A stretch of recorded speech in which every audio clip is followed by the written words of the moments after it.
उमेश पाल के मर्डर के बाद से पूरे घर में मातम पसरा है। मां का रो रो कर बुरा हाल है।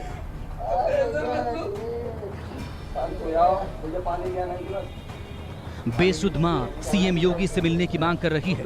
कह रही है जैसे मेरा बेटा मरा है वैसे ही अतीक अहमद का भी सफाया होना चाहिए। अम्मा, जब 24 तारीख को उमेश पाल पर गोलियां चलाई गई थी तो उसके बाद वो घर तक पहुंच गए थे, तो आपसे बात हुई थी?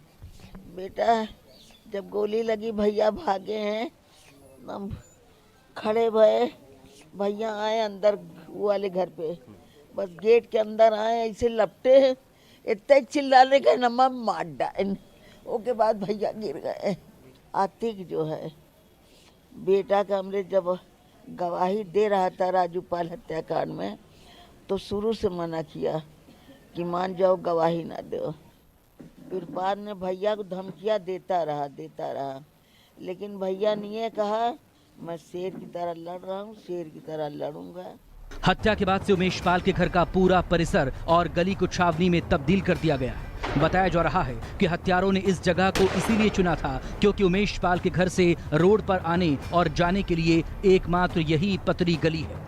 अब उस पतली गली को मैं आपको दिखाता हूं जहां पर यह पूरा घटनाक्रम घटित हुआ। दरअसल उमेश पाल अपने घर से निकलने के बाद इसी गली से होते हुए गाड़ी पर बैठकर बाहर अपने दूसरे कामों के लिए जाते थे, और इस गली को देखकर आप इस बात का अंदाजा लगा सकते हैं कि अगर गली के दूसरे छोर से कोई व्यक्ति इस गली में अंदर आता है तो अगल बगल भागने का या जाने का कोई दूसरा रास्ता नहीं है। तमाम सारे लोगों के घर हैं और अगर वो गेट खुला होगा तभी व्यक्ति उसके अंदर जा सकता है, अन्यथा वो इसी गली से, या तो अगर वो बाहर से अंदर की तरफ आएगा तब भी उसको इसी गली से जाना है, और अगर वो अंदर से बाहर की तरफ जाता है तब भी उसको इसी गली से होकर गुजरना है। और इस गली की जो चौड़ेपन की बात की जाए कि ये गली बहुत सक्रिय है, बहुत ज्यादा इसमें जगह भी नहीं है, तो यही वो गली है जहां पर उमेश पाल को ताबड़तोड़ गोलियां मारी गई, जहां पर उनकी मृत्यु हो गई। लेकिन सबसे अहम सवाल यह है कि उमेश पाल की हत्या जिस प्लानिंग के तहत की गई, इससे यह साफ संकेत मिल रहा है कि हमलावर इस बात को बखूबी समझते थे कि जब गली के भीतर उमेश पाल अपनी गाड़ी से उतरकर गली के भीतर अपने घर की तरफ बढ़ेगा तो भागने का दूसरा कोई रास्ता नहीं होगा, यही पतली गली होगी जहां पर